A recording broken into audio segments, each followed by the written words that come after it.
You're listening to DraftKings Network.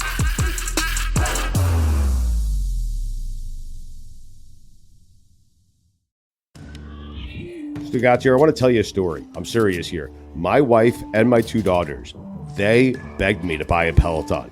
So I bought a Peloton. And then I watched that Peloton sit in my office and stare at me. So you know what I did one day? I looked at it. And so I decided to get off my ass and I jumped on the Peloton because no one else was using it and I paid for it. I mean, so why not? Then I realized eventually that they bought it for me. And I got to tell you, way more challenging than I could have ever imagined. Peloton coaches are walking the walk. I love the coaches. I do the Grateful Dead one. It's fantastic. They have a sub 3-hour marathon runner, military trained athletes, a former college basketball player, and so many other well-rounded coaches on their team. All this experience really shows in their classes, which are never short of challenging, especially for me. So I jumped on it that first time. It was challenging, more challenging than I thought. And then I wanted to beat the bike, and so I kept jumping on it, and I absolutely love it. I mean, I'm the only one who uses it, but again, they got it for me. I mean, I had no idea. That's a little passive-aggressive, don't you think? Find your push, find your power with Peloton at onepeloton.com. All set for your flight? Yep, I've got everything I need. Eye mask, neck pillow, T-Mobile, headphones. Wait, T-Mobile? You bet. Free in-flight Wi-Fi. 15% off all Hilton brands. I never go anywhere without T-Mobile. Same goes from a water bottle, chewing gum, nail clippers, okay, passport. I'm gonna leave you to it. Find out how you can experience travel better at T-Mobile.com/travel. Qualifying plan required. Wi-Fi were available on select U.S. airlines. Deposit and Hilton Honors membership required for 15% discount. Terms and conditions apply.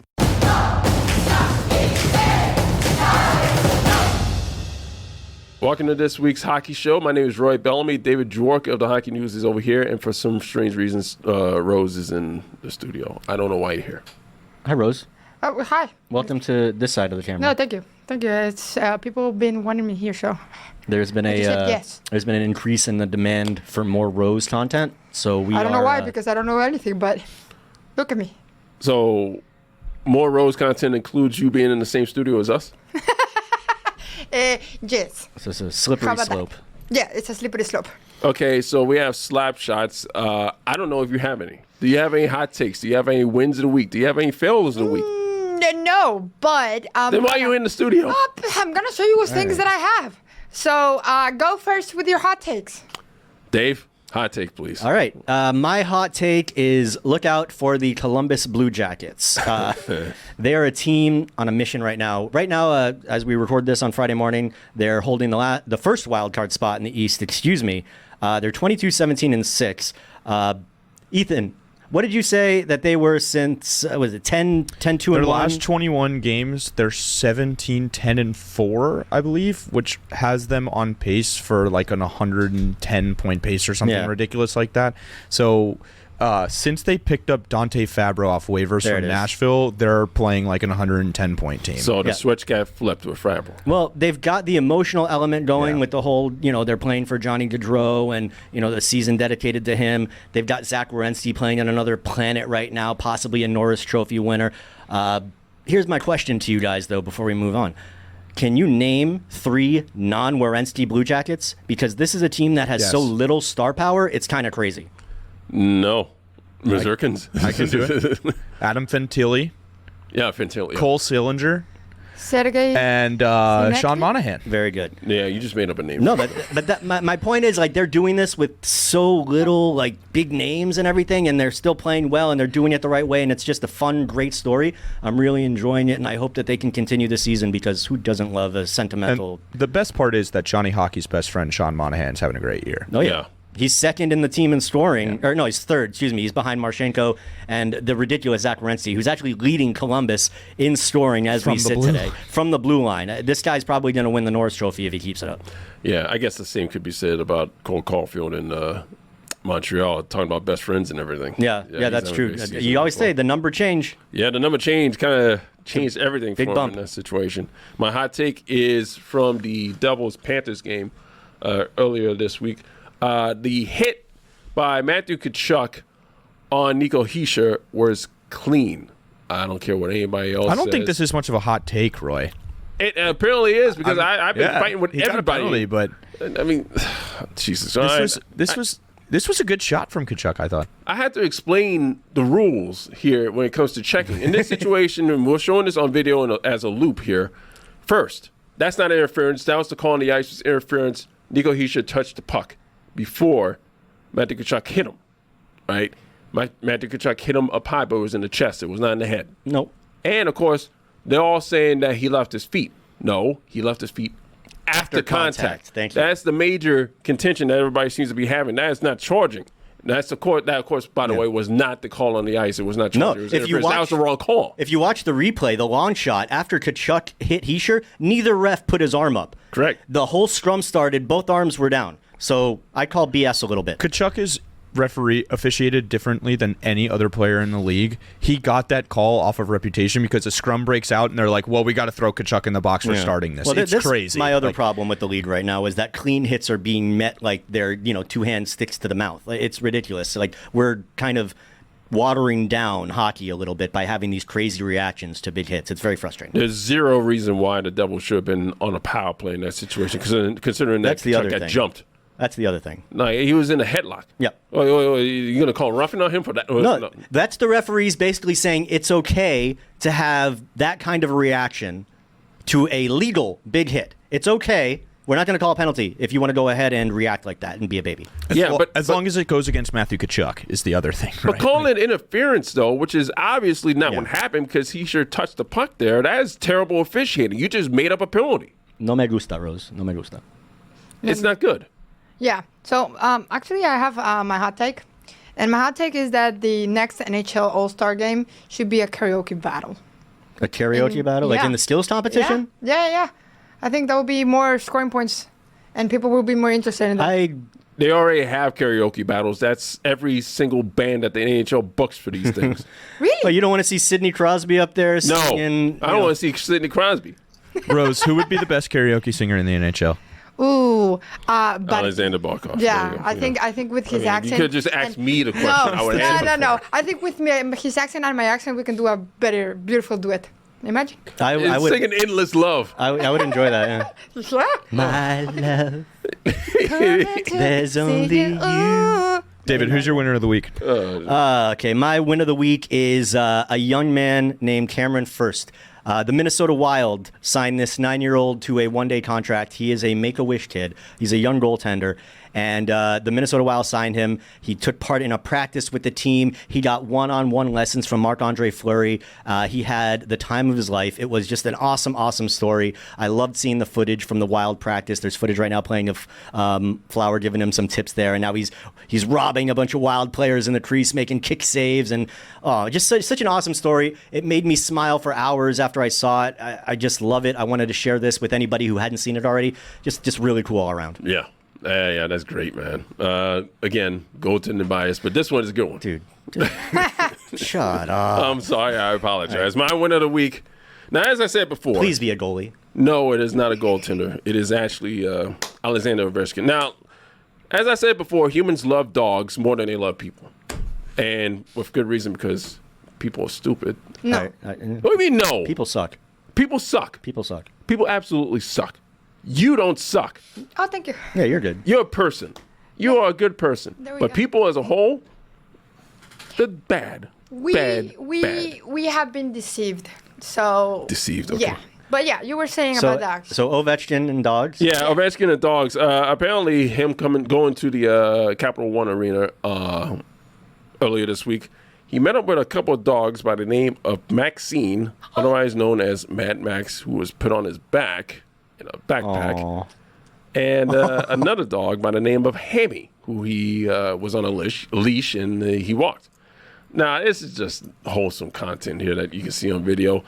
So, Alexander Ovechkin, he's walking his dog. He's giving it a treat, and the dog on his back, Max, is wearing sunglasses. I don't know if I've seen the dog backpack before, actually. I'm trying to remember. It looks like a common thing, the way that they're all reacting to it, but I don't know if I've seen that. Yeah, I mean, it's embroidered. What happens if the dog goes to the bathroom while you're carrying him in the backpack? They're very intelligent. They don't. How do you know that?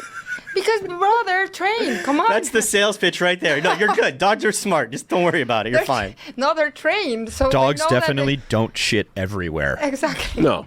No. It's not like a friend of mine took her dog to the office and it shit in the office and she had to pick up the shit. I mean, that didn't happen. I'm pretty sure the dog went to find a specific place and smelled and there. Now, here's the question. What if during that little situation, that dog did shit down Alex Ovechkin's back and then he went out and scored a hat trick? Then it would be the fail. Does he have to be shit on before every game? It would be the shit trick. That's what that would be. I'm just saying. I wouldn't put it past some hockey players. Maybe not Ovi, but I wouldn't put it past some hockey players. Yeah. Roy, what's your fail of the week? Superstitious. Superstitious. I have a win of the week. We also have our PlayStation ready, so we're going to have a battle between the four of us and see who wins. What are we going to be playing? Oh, we're going to play NHL 25. Great. I asked for Barkov. Rose is going to be the Panthers? You realize you play teams, right? You know so you want to be the Panthers? Yeah. Maybe I'll be the Islanders just so I can stomp Rose with Matthew Barzal. Okay, you do that. I don't know. Dave, what's your fail of the week? My fail of the week goes out to the Carolina Hurricanes for two reasons. Number one, the Carolina Hurricanes somehow gave up a goal to the Buffalo Sabres without giving up a shot on goal, which is pretty impressive and unique in and of itself. And it was an empty net situation, obviously, but that goes into the second part of my fail for Carolina. You lost to Buffalo. Oh, that's not Your fair. net was empty against Buffalo. That's not fair because Florida lost to Buffalo. Yeah, and you know what? If Florida had lost to Buffalo and given up a goal without giving up a shot, I'd be poop emojiing on them too. But right now, it's the Carolina Hurricanes who are in the doghouse, as we get back to the Ovi thing, because that was a double whammy against a team that has yet to pull itself out of being made fun of in that realm. Buffalo has yet to not become the laughingstock of the league. They're working on it. They got a nice little run going right now, but so do a lot of teams outside of the playoffs in the East, and it's still January. And Buffalo notoriously has had one good stretch of play most seasons. Usually it's out of the gate. Usually they start off really good and then fall off a cliff. Maybe this year they're doing it in the middle of the season, or maybe they're good. I don't know. But until they prove that they're not, they're my doghouse team. And Carolina, you can't do that, man. Like, what are you thinking? The situation on that empty net goal that was awarded because it wasn't a shot on goal. It was a breakaway and it was a penalty. And there was no goaltender in the crease to stop it, so they awarded the goal. How aside from a penalty shot because there was no goaltender in the crease. That's what happened. I like it. Yeah, that's the rule. that's what happens in this situation. Protecting goalies. It makes me think about the Panthers Islanders playoff series. I don't think that it was a breakaway that Vincent Trocheck had. No, but he was penalized. He was. It wasn't stripped. it wasn't a breakaway. It was like a zone. They had the puck in the zone. They fed it. I think he was in the right faceoff circle, going towards the net at the time, and nobody in front of him. No, it was like they were in the zone, like passing it, trying to get a shot at the empty net, or maybe they had just rushed in over the line. I just remember it wasn't like a breakaway situation. Mm-hmm. He had guys in between, and he just got taken down. No call. Puck turns around down the ice, and the refs. Yeah. Sorry to bring up that bad memory. It's my fail of the week, and this is a story that is delivered by, quote unquote, the second best goaltender of all time, Martin Brodeur. Last winter, I'm in Florida. My buddy invites me to this country club for dinner, and I sit there, and Patrick's a member there, and he's sitting with a couple of his buddies and his girlfriend. And he gets up, hey, Marty, like, long time no see. Hey, what's going on? Like, and a week later, he got the job in Long Island, but never said a word to me. And so you're just being nice. I get up. Hey, it was nice seeing you. Shake his hand. He goes, oh, let me introduce me to my girlfriend. And he goes, hey, this is Marty Brodeur, the second best goalie in the world. I thought it was the funniest thing. Oh, my God. I mean, it is debatable. That was from the Cam and Strick podcast. It is legitimately debatable. Like, it's 1 and 2 in this situation. It might be 1A, 1B. I don't know, man. Because in that era, just in when they were in the league, you also had Dominic Hasek playing. Yeah, okay. I'm just saying, like, he might not have the same amount of cups as those two guys, but I feel like they're all in the same conversation. Well, here's the situation on that, though. I mean, the counting stats, you give it to Martin Brodeur, but when it comes to head-to-head, and they've only played each other in the playoffs 7 times because that was the Stanley Cup playoff. The Stanley Cup final, I should say. That goes to Patrick Waugh. And that one, I think that was his 4th Stanley Cup, and that one put him over. That was also the Ray Bourque year, I believe. Yeah. The 2000 year. Yep. So, yeah, that one I think goes to Raw on that one, Ethan. We were spoiled back I've got a fail of the week, guys. Did you see this Moritz Seider fall? This is One of my favorite things in sports is when you're reminded how hard sports are and just how athletic these guys are, that even the most athletic guys can be made to look like idiots sometimes. So we have the video here of Moritz Seider of the Detroit Red Wings. He's skating back, and he just eats shit in the most cartoonish way possible. Like, this is just the most drawn-out fall I think I've ever seen on a hockey surface. Was he trying to avoid that stick I don't know what he was doing. 2 minutes for embellishment it's on one that. of the greatest falls I've ever seen. It just sounds like it should have some Hanna-Barbera like sound effect underneath it. It's so good. So. Yeah, the Fred Flintstone bowling sound. That is ridiculous. That's rough. I credit to Seider though, because you could see as he's kind of falling backwards, he decided to like completely lean into what was happening, and he like kicks his legs up, and like lucky nobody was around. Yeah, that would have been tragic. I just don't understand. Like, is that embellishment? Yeah.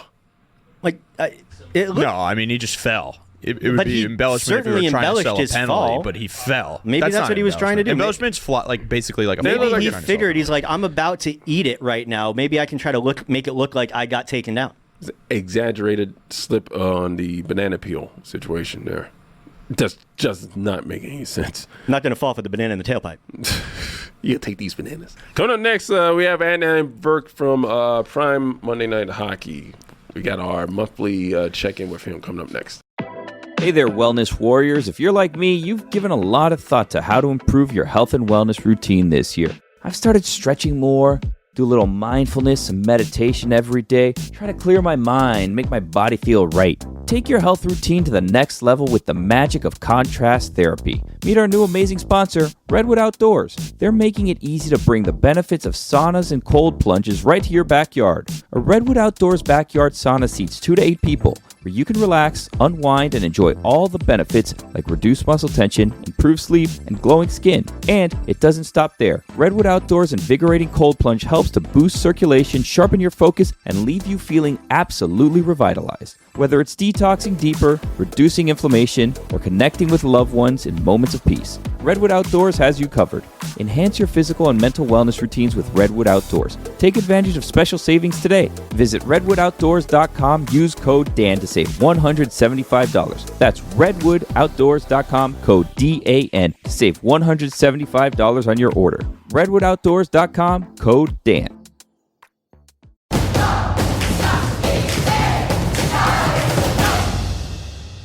Okay, it's time for our monthly check-in with Adnan Virk of Prime Monday Night Hockey. Adnan, where were you last week and where are you going this week?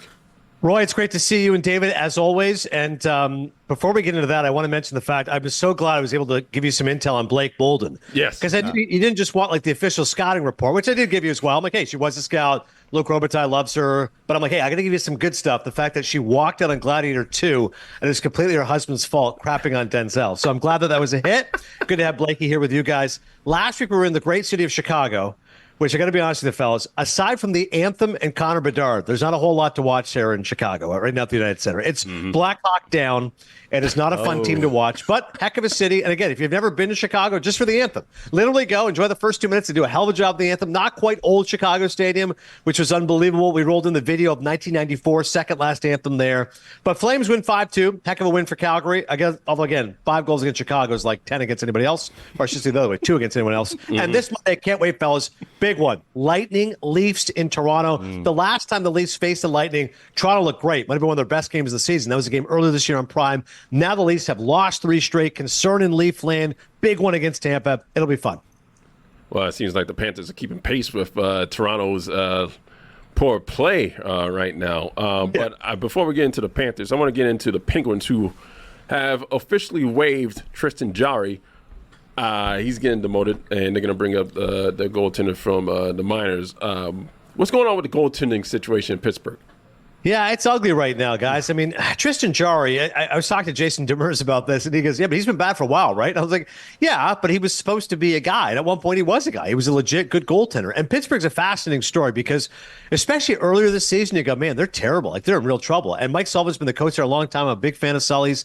But it's like their veterans, aside from Crosby, aren't who they once were. Malkin, Letang, overpriced, and they don't have a youth movement. So how exactly do you rebuild? And can you actually rebuild? Because you have Sidney Crosby. You're never going to rebuild. You're trying to win a cup right now every year until Sid retires. And will Sid ever leave? I don't think so. I can imagine. I think he's a lifer forever. So how do you handle the situation? They then start playing much better hockey, and you go, okay, maybe Pittsburgh's a bubble team, playoff, who knows? But the goaltending's been a real issue. So Jari's been a real disappointment for them.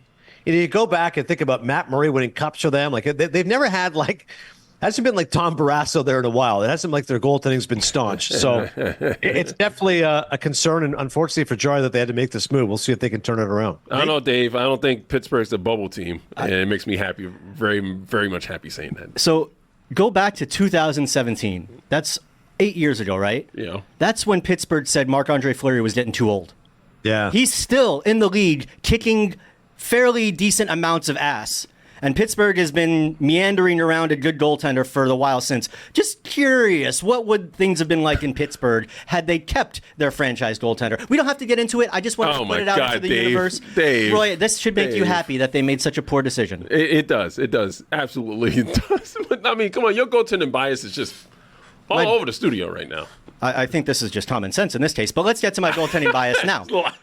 So Adnan, there's two goalies I want to bring up, one in the East and one in the West. Out West, you got Mackenzie Blackwood in Colorado, who I said when the trade happened, he was going to take them to the final. I feel like I'm looking pretty smart right now in that regard. I remember that, Dave. I was with you because I was saying, what if they go get Cam Talbot? I remember you said Mackenzie Blackwood's the guy, so I can corroborate that. Go ahead. And then in the East, Jacob Dobas in Montreal. He's now 4-0. He's kicking the East's butt right now. And I think, it's a little early, but I think this is the next great Montreal goaltender. I think he's going to be the next big one, the next Carey Price, the next Patrick. I don't know if he's going to play up to that level, but I'm just saying in terms of a great goalie in a great hockey town. So I wanted to get your take on these two goalies who I'm very much focused on right now.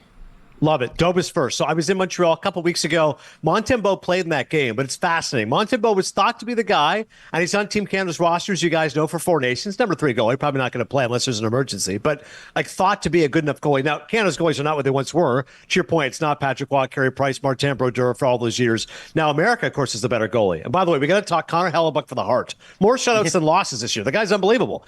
Anyways, but I love it. Dobas has come in and been a great story for them. And now, all of a sudden, for Montreal and Marty St. Louis got options. And the three of us know we've long gone past the days of having a primary goalie. Like now, every team, you feel like it's a 2-goalie system, and then come playoff time, you ride the hot hand. And even then, if the guy falters in a playoff series, it's 1-1, he loses games 3 and 4, you go, all right, we're going back to the other guy. Let's figure this out. So I think it's important. It's not like Dobas coming in now just negates Montembeault.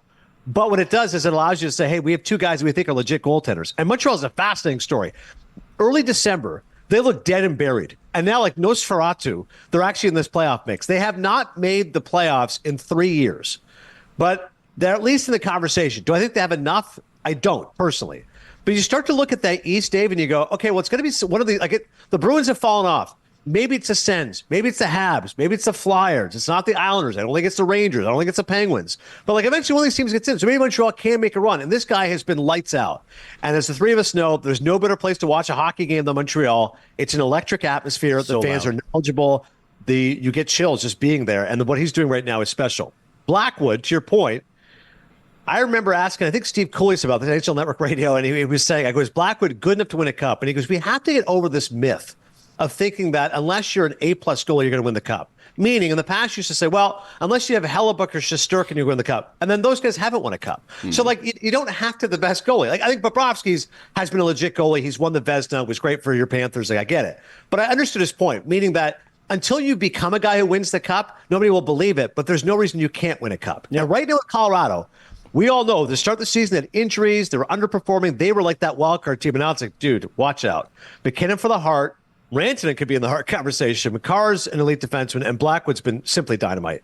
And all of a sudden, Colorado looks like a sleeping giant lurking. And Blackwood, again, I remember him as a devil. I remember at one point we were discussing who's the better young goalie, Mackenzie Blackwood or Carter Hart. look how times have changed in just a couple of years. Carter Hart is no longer in the game. We all know what's happened off the ice. And Blackwood's now had a resurgence with Colorado. So both those guys, great stories. Quick thought on Colorado before Ethan jumps in. They're also possibly going to be getting back Gabriel Landeskog at some point in the next month or so. Right. Yeah. So look out for the Avs. If there's one team in the West that terrifies me, if the Panthers were to match up with them in a possible Stanley Cup final, it would be the Colorado Avalanche. Like, they are a matchup problem for the Panthers, and the way they're playing hockey right now is terrifying. And this leads me to my question, Adnan, which is, I was watching the game last night, and, obviously Colorado got off to that great start. Then, Edmonton comes back. But I'm watching that game, and I'm looking at Nathan MacKinnon, and I'm looking at Connor McDavid, and I'm asking myself, are we sure that Nathan MacKinnon is not the best player in the world? So I'm going to ask you, Adnan, because he's got the Stanley Cup and he's might have 2 consecutive Hart trophies after this season is all said and done. Are we sure Nathan MacKinnon is not the best player in the world? I love where you're going with this, Ethan, because it's become a thing to just be like, oh, McDavid's the best player in the world, 3-time Hart Trophy winner. I get it. This season got off to a slow start. His first 11 games, I think he had 7 points. His last 30 games, McDavid's been McDavid again. But would argue, if you said like car for your conversation, I'm with you. I think McKinnon right now is the guy. Kaprizov's fallen off, then got hurt. Again, I think Hellebuck could be Werenski if you really want to go crazy. I think he's the favorite for the Norris. You could give him some Hart Trophy votes as well. But to your point, McKinnon's an incredible player. He has all the skills, all the assets, can carry a team. That was a hell of a game last night. I mean, that's as good as it gets. You tell me Avs, Oilers, McKinnon, McDavid, and both guys stepped up. Again, terrible job gagging by Colorado. Hell of a comeback by Edmonton. But I'm with you. I think you could make a strong conversation and say, don't get fooled by reputation. McDavid's still great, still top 5, still might be a Hart Trophy finalist. He's just a few months ago, he won the Conn Smythe, as we all know. But right now, pound for pound, Nathan MacKinnon might be the best player in hockey. I think we as a collective hockey community are cheering for the Columbus Blue Jackets for obvious reasons, but we did not see them doing this well. I mean, they won 6 in a row. They got they won 8 games out of the last 10. I got them as the dark horse out of the East, ousting Boston. You don't see the Canadiens making the playoffs. Do you see the Red Wings possibly making the playoffs? Who's going to get that last spot in the East? It's a great point, Roy. The Red Wings could make a little push here because they get the coaching bump from Todd McClellan. And, Lucas Raymond, I think, is legit. Most Seider at times to me is a little bit inconsistent, but their power play has been humming. I mean, if there's one number, you look at the joint stats, go, oh my God, like that, the 30% power play under McClellan can't possibly continue. Eventually that should show some regression. But at some point, the Yzer plan has to come to fruition. It's been 5 years since they made the playoffs. Stevie Y is supposed to be this, obviously legendary player, but also in terms of an architect and building teams, eventually this will come through. Maybe it's Detroit's year. To talk about Columbus, you're right. It's not only the best story in hockey, it's the best story in sports. Johnny Gaudreau tragically passes away. They're a horrible franchise. No one cares about the team. And this year they're fighting for a playoff spot. Like they show the jerseys for the outdoor game. They got the cannons going, ready to go. Like, it's amazing. Here's what's shocking. Sometimes when there's teams like that surprise, you go, let me guess, strong, sound defensively, great goaltending, they're squeaking by 2-1. No, actually their goaltending is a problem. They're 5th in goals scored. They can score. They can pour it in. And Werenski, again, I don't think he gets enough pub. And this, I think, is a Canadian problem because he's not Canadian, because he's an American defenseman. Canadians and that media will focus on other players more. I think if Werenski was Canadian, he'd get more love in the game. But he definitely is a guy who should be in the Norris Trophy conversation with Quinn Hughes, with Cale McCarr. Those would be my 3 right now. And he's been a difference maker. I talked to Jody Shelley, of course, who works on Amazon Prime, and he does 75 Blue Jackets games. And he was telling me what a great story it is. And I said, is it sustainable? And he goes, the one concern is the goaltending. And Elvis Merzlikins either is an A or an F. He's not a guy that has a B game, right? Either he's out of his mind. You go, man, Merzlikins won that game. Or you go, holy smokes, he's awful. And Daniil Tarasov's the other guy, and he's like 0-5-1 their last 6 games. So I think it's an awesome story. I'm pulling for them. I am. I don't think goaltending is good enough, but it's a great story. Okay, so Adnan, you know that hockey for me, I have no idea about hockey, just bark out. Yeah, he knows that. He absolutely sitting here with no idea. I want to get into the movies. We wanted to listen. Last time you wanted to ask me about Wicked. I've seen it. Ask me anything you want. Jeremy just walked in. Oh my God! Jeremy just walked in. Wanted me to say hi to you, and also that you were wrong about Complete Unknown. I haven't seen the Complete Unknown. Jeremy derailing shows. Was it going to be about Wicked or no? I don't have a question about Wicked. I actually have a question. Have you ever walked out from a movie? That's a great question. It's funny because going back to our Blake Bolton. I don't. I mean, I must have at some point, but not since I'm an adult. How about that? Since I was 18. Yeah, you know what? I can say the same. Years. I remember my parents dragging me out of Bill and Ted Part 2 as a kid, and that's the only time I can ever remember leaving a movie theater early. The Sandman scared me so much in Spider-Man 3, I left that theater. Terrified. How old are you? I was probably like 7. Good God. 8 years old. He's a kid. I left. Anid made us walk out of Wolf of Wall Street. I can see that. Too much sex and drugs and rock and roll. Yeah, that's Yeah. But how deep did you get in, though? Even the limo crappy movie, scene. I love, Darren Aronofsky is one of my favorite filmmakers. Like, I adore The Wrestler. It's one of my favorite movies. But I hated his film Mother. Like, I thought it was atrocious. But I still sat through it. Like, the last 30 minutes, Javier Bardem, Jennifer Lawrence, I'm like, this is off. I will not leave. I've already invested $12.50 or $15. That's the thing.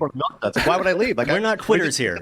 Popcorn. Like, we already invested time. Like, what if the end of the movie is like a resounding comeback and it makes you got to give it a chance. That's why we watch games when our teams are down 5-0, because you never know how it's going to end. Then don't watch Mexican movies because they're great, but their endings, they suck. So every time you have to walk away. Hang on, I want to know. No, listen, I love Mexican cinema. Are we talking like Amaros Paros here? Like, is it Inarritu movies? Guillermo del Toro? Which? No. That's good. That's good movie. No, I'm talking like Casi se quien pueda. La The Mexican Lola. movies I haven't heard of. Okay, those ones. Okay, no problem. That's fine. Those ones. Oof. They do great, and then at the ending they're like, we don't care about the ending. That's great, Rose. That's great. Yeah. That's what I had to say. But yeah. So Wicked. What's your favorite song from the first part? Sorry. So here's the issue, Rose. And I like a good musical. My wife and I were just talking. She's going to go with her girlfriends to go see Moulin Rouge on Broadway February 9th. And her and I went for Valentine's Day a year ago. I think Moulin Rouge is sensational. Like, that's a great musical, both the movie and on Broadway. I think West Side Story is great. You know what I mean? Like, I can enjoy a good musical. I get down with that. Wicked, we saw it together in Chicago, and we were both underwhelmed. We both walked out. We're like, like, I just, like Hamilton, you walk out and you go, that changed my life. I feel like I just lost 12 pounds. Like, oh my God, I gotta get the double CD, excuse me. Like, Wicked, I was like, and her and I both felt the same way. And then watching the movie, I was like, and I'm texting Jeremy, who like dressed up as like the witch on the Dan Lebitard show. And I'm like, do you really like this movie that much? And I go, hey, this is all it comes down to. Because I could tell you that I'm not crazy about the story, but who goes to a musical for the story? Let's be honest, right? It's like going to an action movie and going, I'm not sure if the third act made sense. No, I'm there for the guns and the gore. So with a movie like Wicked, I'm there for the music. I just didn't think the music was that great, with the exception of Defying Gravity, which is a banger. The final 10 minutes of the movie is great, and I think Popular is pretty good, although maybe I'm just being swayed by the fact I hear it on the radio, TikTok radio, etc. That was my issue, Rose. I didn't think the music was that good. I can see Rose's heart breaking through the glass here. Yes.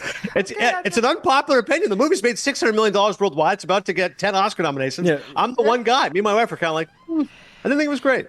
I'm gonna take it, but it hurt. Oh my God. Sorry. All right. We are going to console Rose right now. You can find Adnan on Prime Monday Night Hockey if you are in Canada. If you're in the United States, I don't know. Adnan Virk, everybody. NHL Network. I'll be on the NHL Network. Yeah. There you go. NHL Network. Adnan Virk, thank you for joining us. See you next month, Adnan. Hey, Rose, thank you so much, guys. This was fun. I love the monthly appearance. I look forward to chatting. February, Four Nations Cup. It'll be great. Yes. Yeah, we'll talk to you then. We'll talk to you from the Four Nations then. I'll think about movies. Good movies. Yeah, we'll do an Oscar preview as well next time as well. All right, there we go. There we go. Ask you preview coming up next month. Thanks, guys. Billy. Yes. You know what we've been talking about all season long? Smirnoff? Yeah, how'd you guess? I knew it.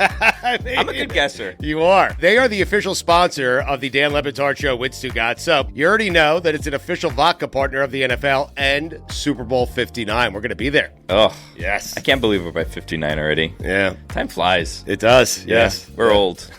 I'm old. Hey, you know what, Stugat, I was thinking? Yes. Since football season's winding down, Super Bowl's coming up, Super Bowl 59. We've been celebrating football all year. Mm-hmm. I have an idea. What? Let's do a toast. Okay. Oh, wow. To football. Really? Yeah, me and you. Let's toast football. So just a toast. So we're raising our glasses of Smirnoff vodka glasses here. Up, yeah. All right, and we are toasting to football. To football. To football, everyone. What we love about Smirnoff is that you can get the world's #1 vodka without breaking the bank. This feeling is what the good folks over at Smirnoff call. Billy, you want to take a stab at this? Let me guess. Smirnoff Extraordinary? Nailed it! Oh my I told you, I'm a good guesser. Oh my God. And right now, Smirnoff has partnered with Complex, letting fans get their hands on some amazing items handpicked by celebrities, including NFL legend and Super Bowl champion Vernon Davis, for the unbelievable price of $12.99, just like a bottle of Smirnoff. Oh. So head on over to SmirnoffDrops.com to check out upcoming drops and check out, Billy, you want to take a guess again? These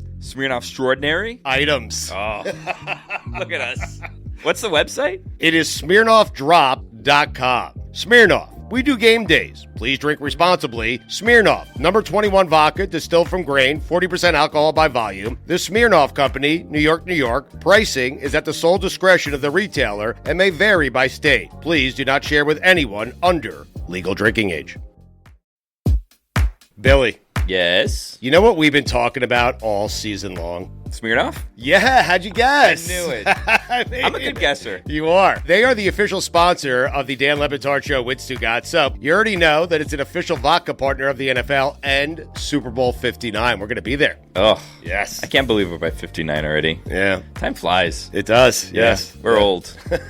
I'm old. Hey, you know what, Stugat, I was thinking? Yes. Since football season's winding down, Super Bowl's coming up, Super Bowl 59. We've been celebrating football all year. Mm-hmm. I have an idea. What? Let's do a toast. Okay. Oh, wow. To football. Really? Yeah, me and you. Let's toast football. So just a toast. So we're raising our glasses of Smirnoff vodka Glasses here. up, yeah. All right, and we are toasting to football. To football. To football, everyone. What we love about Smirnoff is that you can get the world's #1 vodka without breaking the bank. This feeling is what the good folks over at Smirnoff call. Billy, you want to take a stab at this? Yes. Smirnoff Extraordinary? Nailed it! Oh my I told you, I'm a good guesser. Oh my God. And right now, Smirnoff has partnered with Complex, letting fans get their hands on some amazing items handpicked by celebrities, including NFL legend and Super Bowl champion Vernon Davis, for the unbelievable price of $12.99, just like a bottle of Smirnoff. Oh. So head on over to SmirnoffDrops.com to check out upcoming drops and check out, oh, Billy, you want to take a guess again? These Smirnoff Extraordinary? items. Oh, look at us. What's the website? It is SmirnoffDrop.com. Smirnoff. We do game days. Please drink responsibly. Smirnoff, number 21 vodka, distilled from grain, 40% alcohol by volume. The Smirnoff Company, New York, New York. Pricing is at the sole discretion of the retailer and may vary by state. Please do not share with anyone under legal drinking age.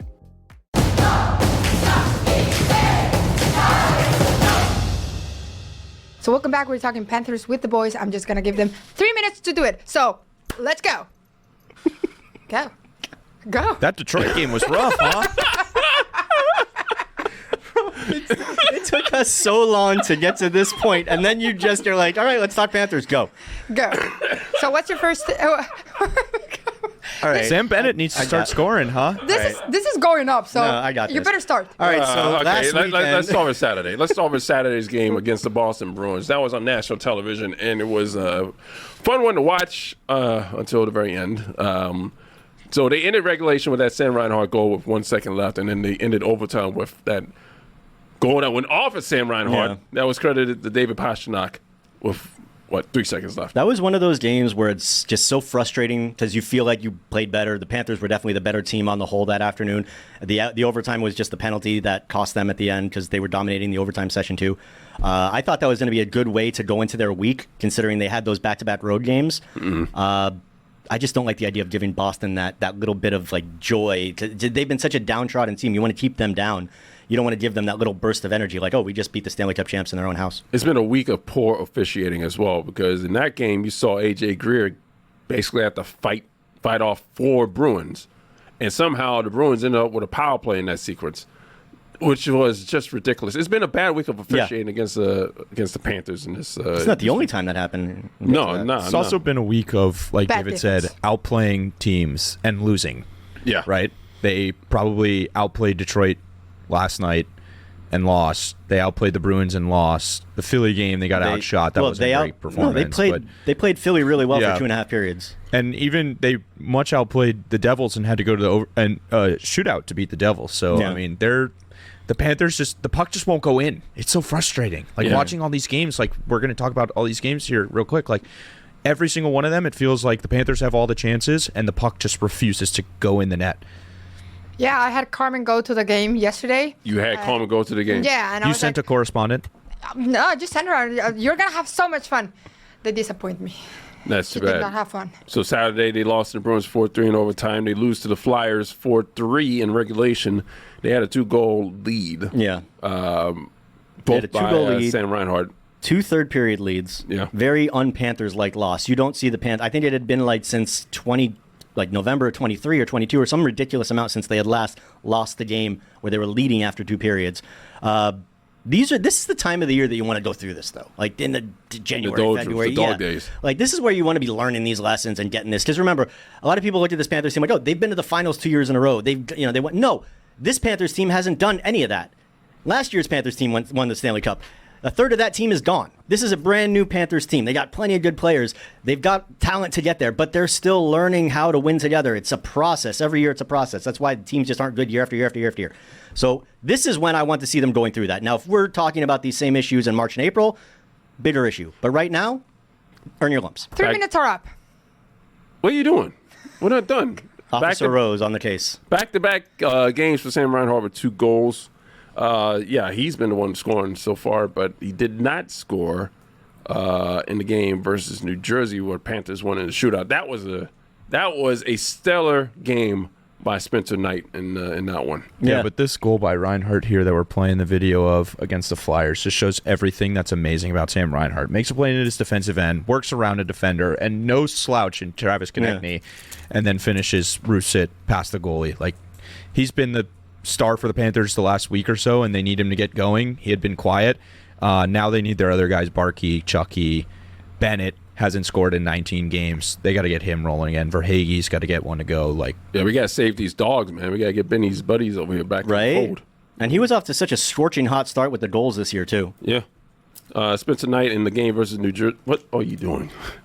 Come on, what are you doing? I'm over here. Rose is preparing for whatever she's got going on for What the Puck today, so stay tuned for that on social media. Spencer Knight stopped 26 to 27 shots in all 7 of the Devils' high danger chances. So the Panthers' defense was very good in that game as well. The Panthers, on the other hand, offensively, only had 2 high danger chances going into the third. So the Devils' defense was pretty good going into the third period, up until the very first high danger chance of the third period, which was Connor Verhaeghe's fantastic pass. Yeah. To Jesper Brokrest. I have a question for you, Roy, as we go through this. Why can't the Panthers get both of their goaltenders playing good at the same time? It just doesn't happen. Bob was on a really good run. Now Knight is playing lights out, and Bob is falling off the side of a mountain. Back to my previous point, you'd rather have it happening now than when you get to the playoffs. And it's great to see Spencer Knight starting to build some momentum. That's one of my favorite things right now. But yeah, I mean, I'd like to see some consistency from their starting goalie. Yeah. Thursday versus Detroit, that was one to forget. Yeah, Bob got pulled. Yeah, Bob got. Well, I mean, that wasn't even his fault. Yeah, you don't give up 3 power play goals to the number 2 power play in the league and expect to win. Two offensive zone penalties in that game, which is a big no-no. Yeah. But yeah, I get it that it wasn't, there was deflected goals, and Paul Maurice came out and he said, look, that was a game where I just, he wanted to protect his goalie from a rough night, but still, no matter how you draw it up, it's not a good look. And I thought, sorry to interrupt, David, I thought Knight earned that start after the way he played in New Jersey. I had the thought, too. I think Maurice kind of realized I should have gone back to the hot hand in this game because they had a day off. I thought Knight, that pull was kind of him acknowledging, Knight should have started this game. And he was good after he came in. I had that thought, but as I went down that little rabbit hole, I was thinking, do you want to send that message to Bob? They've got pretty defined roles right now, and you want Bob to get back into his Bob groove. And I think doing that might maybe stray off that path. Not that necessarily would be a bad thing, because what if Knight gets hot and takes off and he becomes the goalie, which is fine. But that's just kind of where my thought process went when I had that same idea that you had. Bob also might need a wake-up call. Think about 2023. Alex Lyon, that whole thing was kind of a wake-up call, and then Bob carried him to the Stanley Cup final. That's a good point.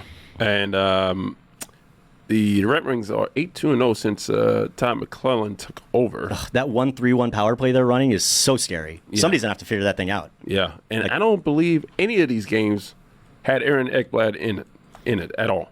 I don't think so. No, none of the past week. He didn't make that road trip. I think he may have played the Boston game. He may have played the Boston game because he was out home. A game or two before that. Yeah. Played, and then they kept him home for the road trip. So either way, hopefully he'll be back. What's today? Friday. He'll be back tomorrow when they host the Anaheim Ducks before heading out on yet another long road trip. Yeah, that's really affecting the power play as well. This is the first meeting of the season for the Ducks and the Panthers, and the Ducks are 4-4-2 in the last 10. So everybody seems to be playing well right now, except yeah, the Panthers. Except for the Panthers. Well, they're meandering around 500, which is fine. Keeping pace with the Maple Leafs. Yeah. Yeah. So that's the situation with the Panthers. Thank you for basically distracting all of us in the studio. You went 4-5 minutes up. Thank you for that information as well. Right. Well, sorry to keep you all here 5 minutes longer than Rose thinks we should have. My name is Roy Bellamy. That's David Dwork. I'm Rose. Ethan, Rose. Bye. From fireside conversations to football Sundays, winter means more moments with the coolest people in your life. Make these moments even better with Miller Lite. I know I do. The grape-tasting light beer for people who love beer. A new year is a perfect time for friends, family, and great-tasting light beer. Tastes like Miller time. Recently, I had family over, and while everyone's palate is different, I knew they all like beer, and they all look like people who want to drink beer that actually tastes like beer. So I brought out a nice little silver platter of Miller Lite. That beautiful white can was an instant winner. Trust me, learn from my experience, set that bad boy out, and you will be making people happy left and right. Because Miller Lite is brewed for taste. It hits different than other light beers. The original light beer since 1975. And still the very best one. Miller Lite, great taste, 96 calories. Go to MillerLite.com/Dan to find delivery options near you. Or you can pick up some Miller Lite pretty much anywhere they sell beer. Tastes like Miller time. Celebrate responsibly. Miller Brewing Company, Milwaukee, Wisconsin, 96 calories and 3.2 carbs per 12 ounces. Exclusively on ESPN Plus, UFC 311, Saturday. You're gonna get it! Reigning lightweight champion and the #1 pound-for-pound fighter, Islam Makhachev, defends his title in a rematch against Arman Tsarukyan. And reigning bantamweight champion, Rob Dwalishvili, defends his title against undefeated Umar Nurmagomedov. UFC 311, Saturday at 10 p.m. Eastern. Buy it on ESPNplus.com/PPV.